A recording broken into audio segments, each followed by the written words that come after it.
4월 17일 금요일 복 있는 사람 큐티 본문 에베소서 2장 11절에서 22절입니다. 그러므로 생각하라. 너희는 그때의 육체로는 이방인이요 손으로 육체에 행한 할례를 받은 무리라. 칭하는 자들로부터 할례를 받지 않는 무리라 칭함을 받는 자들이라. 그때에 너희는 그리스도 밖에 있었고 이스라엘 나라 밖의 사람이라. 약속의 언약들에 대하여는 외인이요 세상에서 소망이 없고 하나님도 없는 자이더니 이제는 전에 멀리 있던 너희가 그리스도 예수 안에서 그리스도의 피로 가까워졌느니라. 그는 우리의 화평이신지라. 돌로 하나를 만드사 원수된 것 곧 중간에 막힌 담을 자기 육체로 허시고 법조문으로 된 계명의 율법을 폐하셨으니 이는 이 둘로 자기 안에서 한 새 사람을 지어 화평하게 하시고 또 십자가로 이 둘을 한 몸으로 하나님과 화목하게 하려 하심이라. 원수된 것을 십자가로 소멸하시고 또 오셔서 먼데 있는 너희에게 평안을 전하시고 가까운 데 있는 자들에게 평안을 전하셨으니 이는 그로 말미암아 우리 둘이 한 성령 안에서 아버지께 나아감을 얻게 하려 하심이라. 그러므로 이제부터 너희는 외인도 아니요 나그네도 아니요 오직 성도들과 동일한 시민이요 하나님의 권속이라. 너희는 사도들과 선지자들의 터 위에 세우심을 입은 자라. 그리스도 예수께서 친히 모퉁이 돌이 되셨느니라. 그의 안에서 건물마다 서로 연결하여 주 안에서 성전이 되어가고 너희도 성령 안에서 하나님이 거하실 처소가 되기 위하여 그리스도 예수 안에서 함께 지어져 가느니라. 아멘. 기억하라 우리가 누구인지를 이라는 제목으로 말씀을 나누려고 합니다. 어제 제가 에베소서 2장 1절에서 10절 말씀으로 기억하라 내가 누구인지를 이란 말씀을 전했습니다. 우리가 과거에 영적으로 파산한 거지였음을 기억하고 두 번째로 우리가 하늘나라의 왕자와 왕비임을 기억하며 마지막으로 우리가 선한 일을 위하여 지어진 작품, 하나님의 작품임을 기억하라라는 말씀을 전했습니다. 바라기는 여러분들이 구원받기 전의 모습 그리고 구원받은 후의 모습을 꼭 기억하고 사시면 좋겠습니다. 오늘도 기억하라라는 주제로 말씀을 전하려고 하는데요. 어제 제가 기억하라 너희가 누구인지를 제목을 잡았다면 오늘은 기억하라 우리가 누구인지를 이라고 말씀을 제목을 잡았습니다. 사실 어제 본문 말씀도 나에 관한 말씀이라기보다는 우리에 관한 말씀이었습니다. 왜냐하면 에베소서 2장 3절 6절에 보면 이렇게 말씀하고 있기 때문입니다. 우리도 육체의 욕심을 따라 지는 자이지만 긍휼이 풍성하신 하나님이 우리를 사랑하신 그 큰 사랑을 인하여 허물로 죽은 우리를 그리스도와 함께 살리셨다라고 말씀하고 있기 때문입니다. 바울은 에베소서 2장 처음부터 나라고 하지 않고 너라고 하지 않고 우리라는 이 표현을 계속해서 쓰고 있습니다. 그러면서 교회 공동체가 얼마나 중요한지를 강조하고 있습니다. 어제 큐티 본문을 통해서 이 우리라는 부분에 대해서 다루려고 하다가 시간 관계상 나에 대해서 너에 대해서 얘기를 했고 오늘은 특별히 우리에 대해서 생각을 해보려고 합니다. 여러분 복음은 나를 위한 것이기도 하지만 나와 너 그리고 우리를 위한 복음입니다. 나와 너 우리를 위한 복음이 여러분의 마음속에 깊이 새겨지면 좋겠습니다. 제가 기억하라라는 메시지를 전한다고 말씀을 드렸는데요. 왜 기억하라라고 말씀하고 있습니까? 오늘 첫 번째 구절 11절 말씀에 보면 그러므로 생각하라라고 되어 있는데요. 이 11절 말씀을 영어 성경으로 보면 therefore remember 이렇게 되어 있습니다. 즉 그러므로 기억하라라고 말씀하고 있는 것이죠. 그렇다면 우리는 무엇을 기억해야 합니까? 첫째로 우리가 은혜 공동체임을 기억해야 합니다. 2장 11절 13절에 보면 바울은 구원받기 전에 에베소 교회에 이방인 성도가 하나님과 아무런 상관이 없던 자라고 얘기하고 있습니다. 그리스도 바깥에 있었기 때문에 아무런 소망이 없었던 자였죠. 그런데 이들이 어떻게 하나님과 관계 있게 되었습니까? 하나님과 어떻게 가까워질 수 있게 되었습니까? 바로 예수 십자가의 은혜 덕분에 하나님과 가까워지게 되었습니다. 우리는 하나님을 가까이 할 수 없는 그러한 범죄한 본질상 진노의 자녀였었지만 십자가의 피로 말미암아 십자가의 은혜로 말미암아 하나님과 가까워지게 된 것입니다.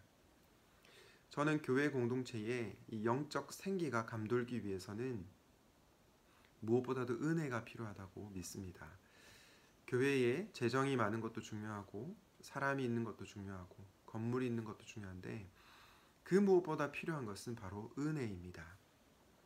왜냐하면 은혜가 기독교의 본질이기 때문이고 교회는 십자가의 은혜로 세워줄 수밖에 없기 때문입니다. 우리가 하나님의 은혜를 받은 공동체임을 꼭 기억하시면 좋겠습니다. 두 번째로 오늘 본문을 통해서 알 수 있는 사실은 우리는 평화 공동체라는 겁니다. 2장 14절 말씀을 다시 한번 보겠습니다. 그는 우리의 화평이신지라 둘로 하나를 만드사 원수된 것 곧 중간에 막힌 담을 자기 육체로 허시고. 이번에도 바울은 나라고 하지 않고 우리라는 표현을 쓰고 있는데요. 그런데 바울이 예수님을 어떻게 부르고 있습니까? 예수님을 나의 구원자 혹은 나의 주님 이렇게 부르지 않고 우리의 화평이시라 라고 말씀합니다. 여러분, 화평이라고 하는 것은 무슨 뜻입니까? 성경이 말하는 화평은 단순히 개인적이고 내면적인 평안을 의미하지 않습니다. 성경이 말하는 화평은 사회적이고 관계적인 평화를 의미합니다. 나만의 평안을 의미하는 것이 성경이 말하는 평화의 개념이 아니라 나를 넘어서 사회적으로 관계적으로 평화를 이루는 것이 바로 화평이다라고 성경은 얘기합니다. 바울은 유대인들과 이방인들 사이에 막힌 담을 예수 그리스도께서 십자가에서 죽으심으로 자기 육체로 허무셨다라고 말씀하고 있습니다. 십자가의 죽음으로 말미암아 자기 안에서 한 세 사람을 지어 화평하게 하셨다 말씀하고 있습니다. 여러분, 여기서 한 세 사람이라고 하는 것은 개인을 의미하는 것이 아니라 공동체를 의미합니다. 십자가로 이루어진 공동체가 바로 한 세 사람인 것입니다. 여러분, 그런데 유대인들과 이방인들 사이에서 이렇게 있었던 막힌 담이 우리에게는 없습니까? 오늘날 한국 교회의 모습을 들여다보면 우리에게도 이런 벽과 담이 있는 것 같습니다. 이전 세대와 오래된 세대와의 담, 지역끼리의 담, 경상도와 전라도의 담, 그리고 정치적 성향의 담, 남녀의 담, 인종의 담, 기타 등등 하나님을 믿는다고 하지만 여전히 교회 안에 수많은 장벽들과 담들이 있습니다. 그런데 오늘 성경은 예수 그리스도께서 이런 담을 허무셨다, 이런 적대감을 해소하셨다라고 말씀하고 있습니다. 우리가 만약에 이 평화의 복음, 화평의 복음을 진실로 믿는다면 우리 안에 존재하고 있는 이 담을 넘어서야 할 줄로 믿습니다. 종종 저 사람만큼은 용서할 수 없어, 저 사람과는 절대로 하나 될 수 없어라고 말을 하는 분들을 볼 때가 있는 것 같습니다. 솔직히 저도 그럴 때가 있었습니다. 또 그런 적도 있습니다. 그때 우리가 기억해야 할 사실은 무엇입니까? 그런 우리를 위해서 예수님께서 십자가에서 죽으셨다는 겁니다.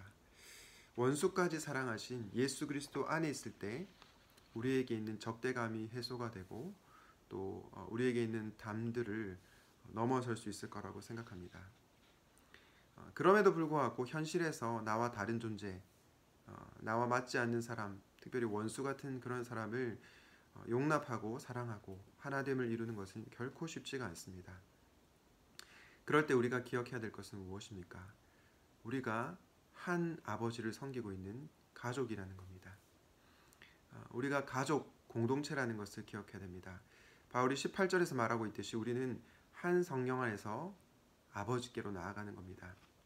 예전에 제가 저와 맞지 않는 사람을 어떻게 용납할 수 있을까? 어떻게 하나됨을 이룰 수 있을까? 어떻게 하면 평화의 복음을 실천할 수 있을까? 그 문제를 가지고 굉장히 깊이 고민하고 씨름한 적이 있습니다. 기도도 많이 해봤고요. 노력도 많이 했지만 참 쉽지가 않았습니다. 그때 저희 아내가 해준 말이 참 기억이 나는데요.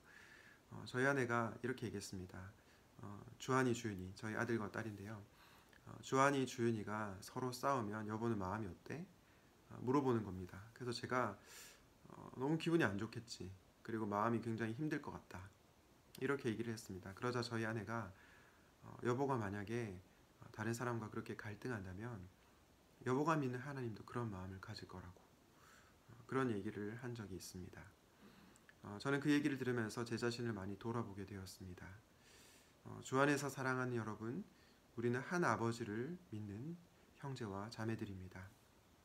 때로 공동체에서 나와 맞지 않는 사람들을 용납하고 또 평화의 복음을 이루는 것이 결코 쉽지 않겠지만 예수 십자가의 피가 우리에게 있는 적대감을 넘어설 수 있다는 것을 기억하면 좋겠습니다. 십자가의 수직적 은혜뿐만 아니라 수평적 은혜도 우리가 경험하게 달라고 기도하시면 좋겠습니다. 그렇게 함으로 주님이 원하시는 평화 공동체를 세울 수 있으면 좋겠습니다. 마지막으로 본문을 통해서 알 수 있는 공동체는 어떤 공동체입니까? 바로 함께 지어져 가는 공동체입니다. 본문 마지막 구절인 에베소서 2장 22절 말씀을 다시 보시면 너희도 성령 안에서 하나님이 거하실 처소가 되기 위하여 그리스도 예수 안에서 함께 지어져 간다라고 말씀하고 있습니다. 여러분, 신약 성경은 건물이 성전이 아니라 바로 우리가 성전이라고 얘기합니다. 저와 여러분이 성전이라고 말씀하고 있는 것입니다. 고린도전서 3장에 그것이 잘 나오는데요. 고린도전서 3장 16절 17절을 보겠습니다. 너희는 너희가 하나님의 성전인 것과 하나님의 성령이 너희 안에 계시는 것을 알지 못하느냐. 누구든지 하나님의 성전을 더럽히면 하나님이 그 사람을 멸하시리라. 하나님의 성전은 거룩하니 너희도 그러하니라. 방금 읽은 말씀을 통해서 우리는 하나님의 거룩한 성전임을 알 수 있습니다. 그런데 우리의 실상은 그렇지 못할 때가 많이 있죠. 하나님의 은혜가 넘치는 공동체여야 하는데 교회 안에 정죄와 비난이 훨씬 더 많습니다. 평화의 공동체여야 하는데 서로를 향한 갈등과 분열이 깊습니다. 이런 현실의 모습을 보면서 이게 무슨 교회냐라는 생각이 들 수 있습니다.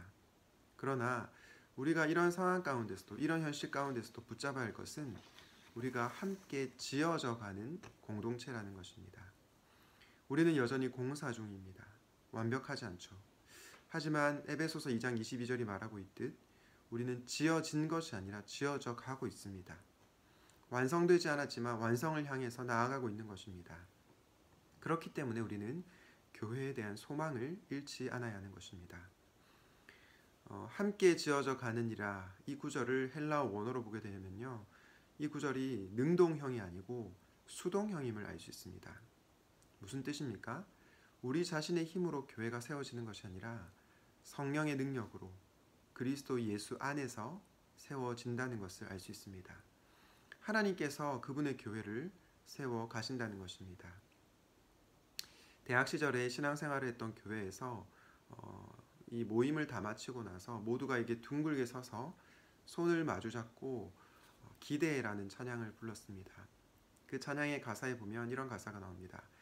주 안에 우린 하나, 모습은 달라도 예수님 한 분만 바라네.